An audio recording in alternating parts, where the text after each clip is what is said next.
USCHO.com.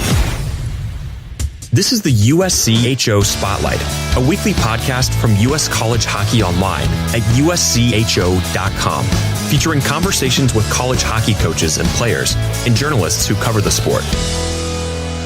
Welcome to USCHO Spotlight. I'm Ed Trefsker alongside Jim Connolly. Before we get started, a reminder that this episode is sponsored by the NCAA Frozen Four. That's coming up April 11th and 13th in KeyBank Center in Buffalo. Visit ncaa.com/Frozen4. Harvard coach Ted Donato has amassed a .219.252 record in his 15 seasons behind the Crimson bench. And coming up next Monday, the Crimson head to the Beanpot. And we are joined now by Harvard's head coach. That's Ted Donato. And Ted, a very good weekend. You're coming off Clarkson St. Lawrence. I don't care where you play them, home or away. They seem to always be two teams that when they travel in pairs, those are two teams that are hard to get games away from.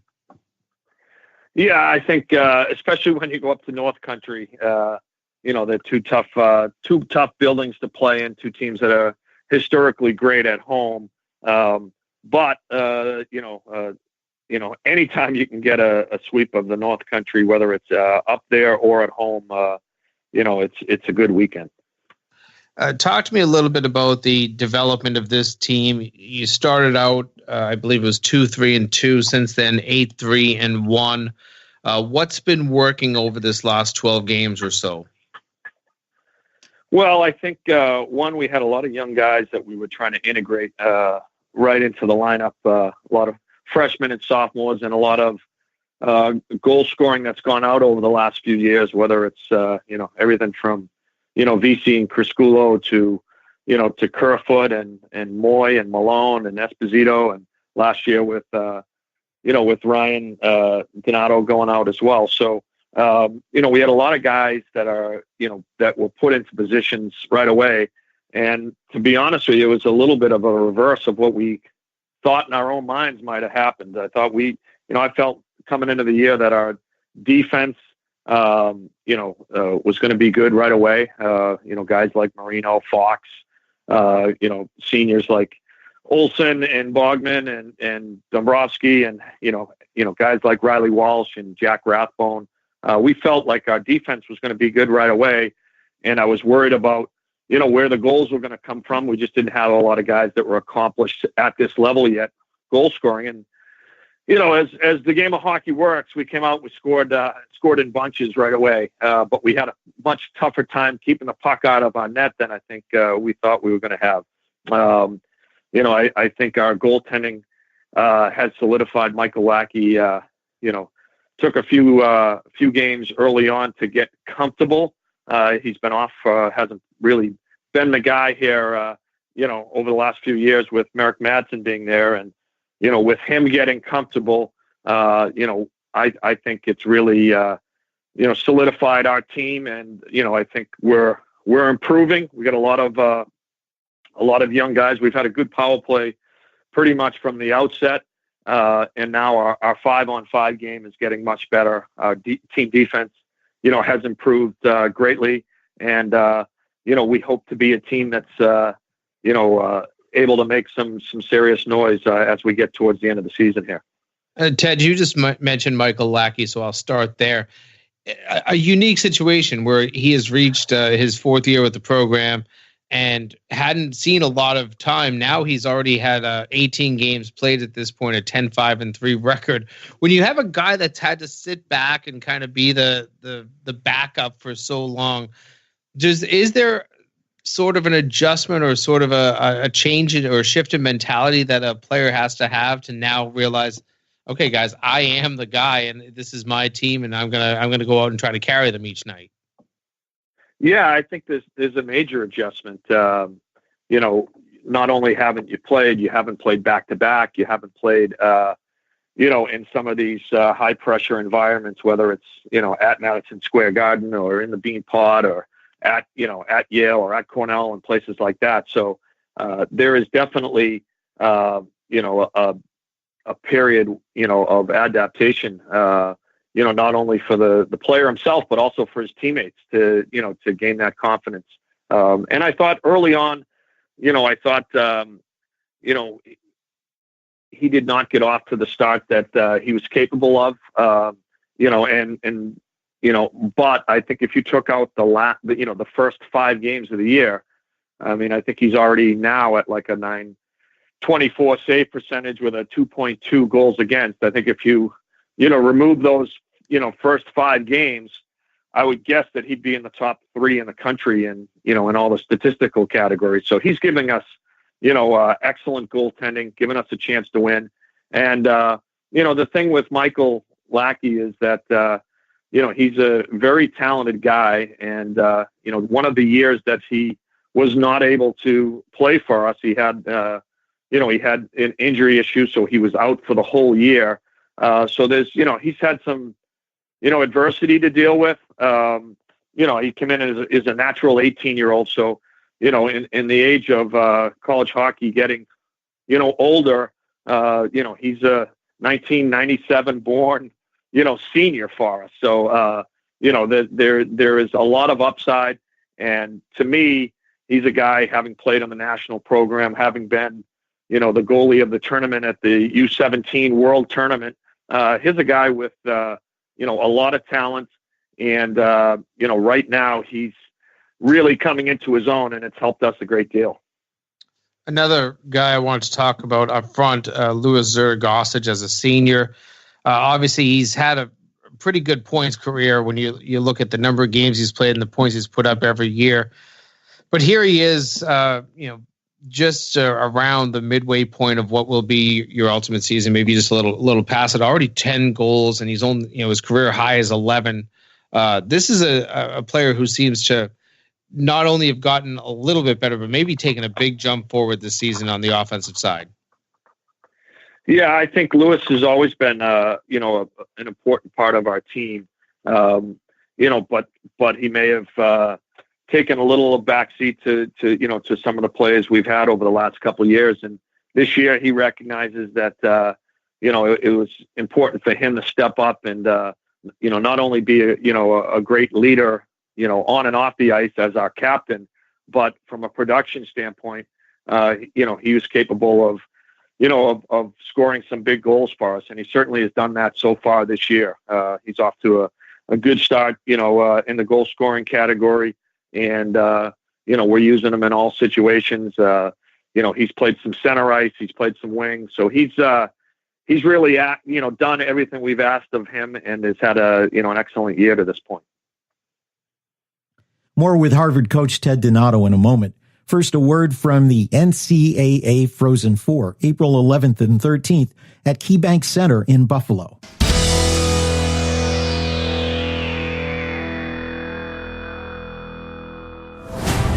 Speed and precision, unrelenting power. This trophy is not given, it must be earned. The 2019 NCAA Frozen Four, April 11th and 13th at KeyBank Center in Buffalo. With a shot. Saved by Morris. Takes the shot. Visit ncaa.com/Frozen4 and get your tickets today. We're talking with Ted Donato, head coach at Harvard. One guy who's being mentioned quite a bit in Hobie conversations is defenseman Adam Fox. And the last defenseman to win the Hobie was a couple years ago. And Adam's numbers are way ahead of the pace that Will Butcher had in 2017. And it's kind of an era for defensemen getting involved in offense. Just interested in your thoughts on Adam as a candidate for that and what he means to the Crimson. Well, I can't say enough good things about Adam Fox. I mean, I think he's a guy that, that jump starts our offense. He brings a cool, calm, and collectiveness, with the puck and in big moments that, allows his teammates to be better players. I mean, he really is someone that, is able to utilize his teammates and he's been outstanding on the power play. He's been outstanding, 5-on-5 for us. We use him in all situations. And, I'm always reluctant to make comparisons to guys, long term, or even against, other great players, whether it be college hockey, whether it be at Harvard. But, I will say simply that, we're watching, one of the great players that, has come through college hockey. He's a 2-time All-American as a natural 18-year-old freshman. He's put up numbers. He's played in big situations. He's played on the world stage in in 2 World Juniors, winning a gold a couple of years ago. He's a guy that, we're very proud of. I mean, he does great in the classroom. He's a guy that gives us, every night, one of the best players in the country and one of the top guys going into any game. And he's one of these guys that, knows how to deliver the puck, at the right time. We've asked him over the last couple of years to not only distribute, but to shoot the puck and score goals himself as well. And he's answered that call as well. So he's a guy that, to me, gives us an X factor in every game we go into. You mentioned great in the classroom. Is that one of the things that is maybe a recruiting challenge, but maybe also a benefit to coaching at Harvard, getting really good students as well as good players?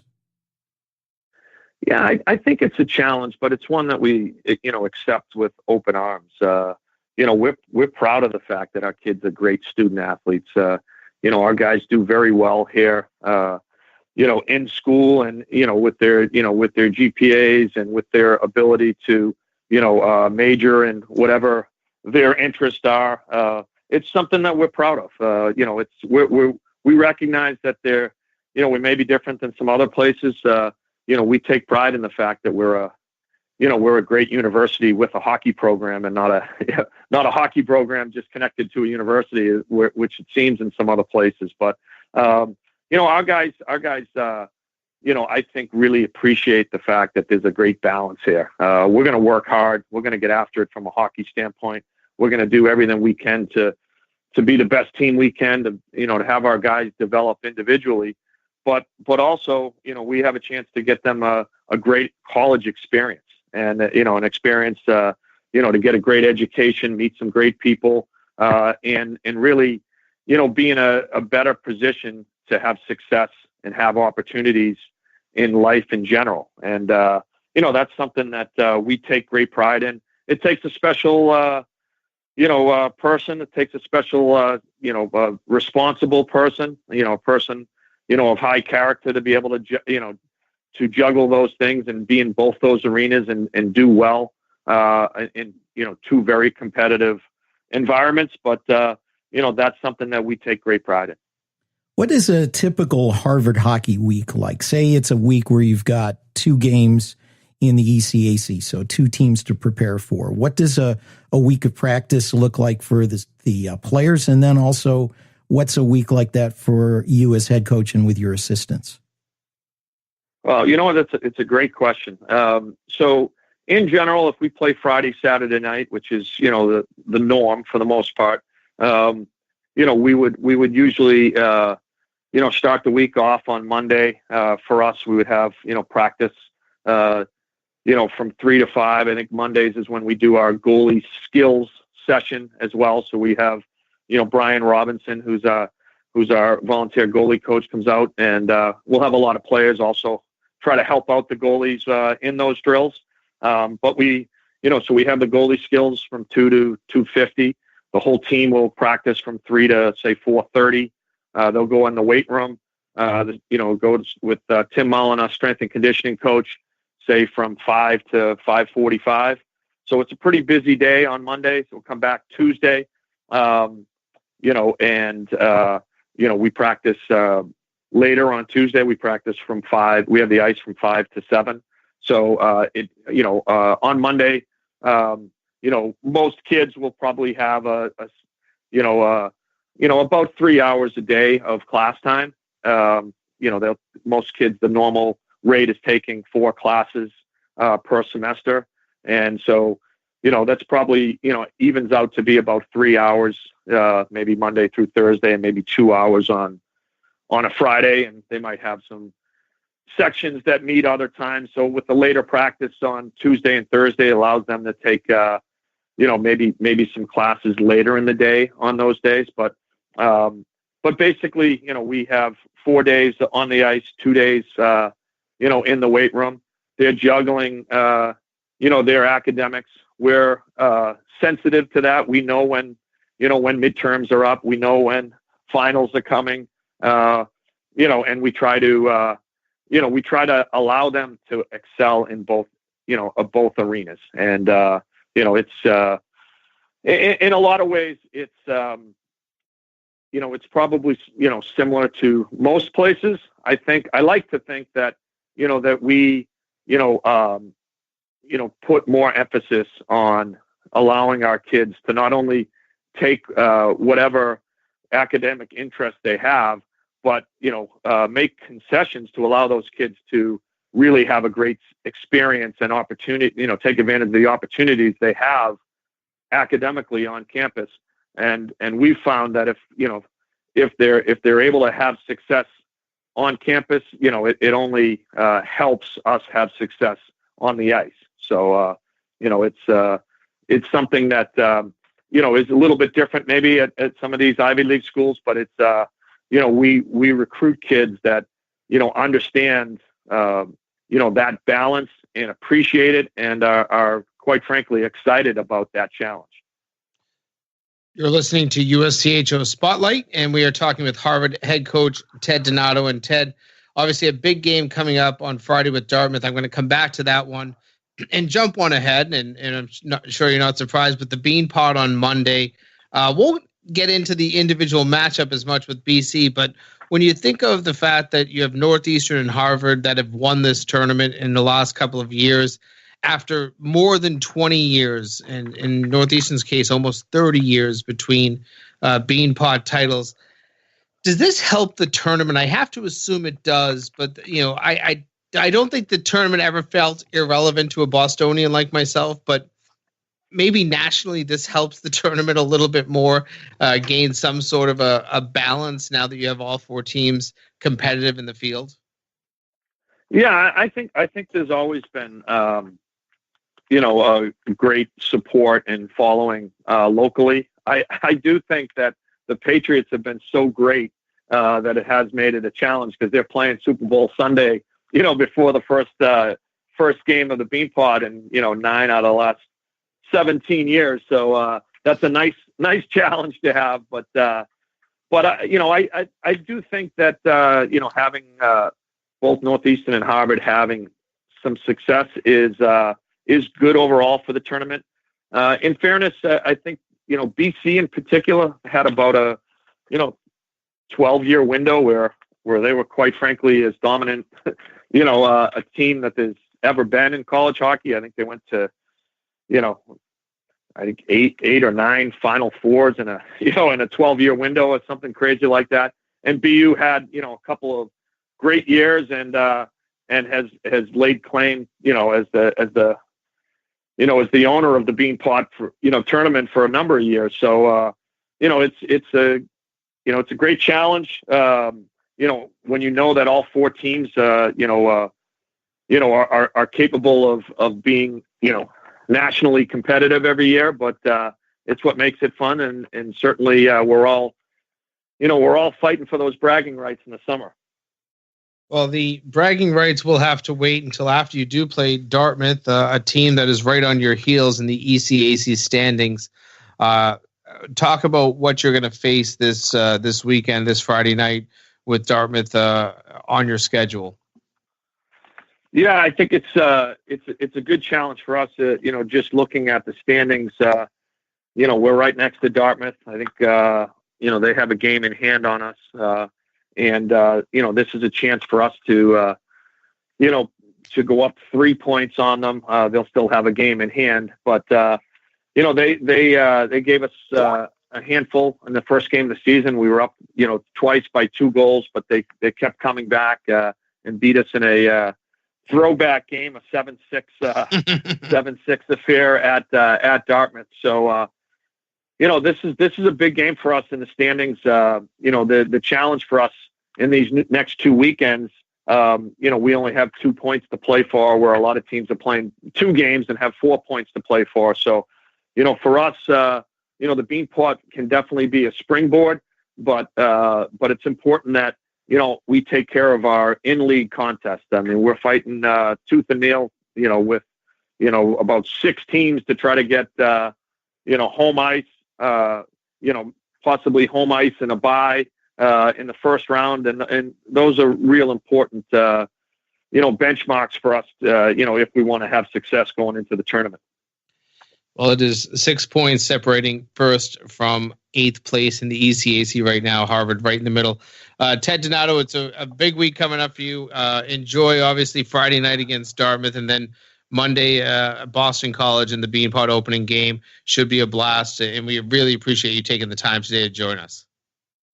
Well, thank you, and it's always great spending some time with you guys. You guys do a great job.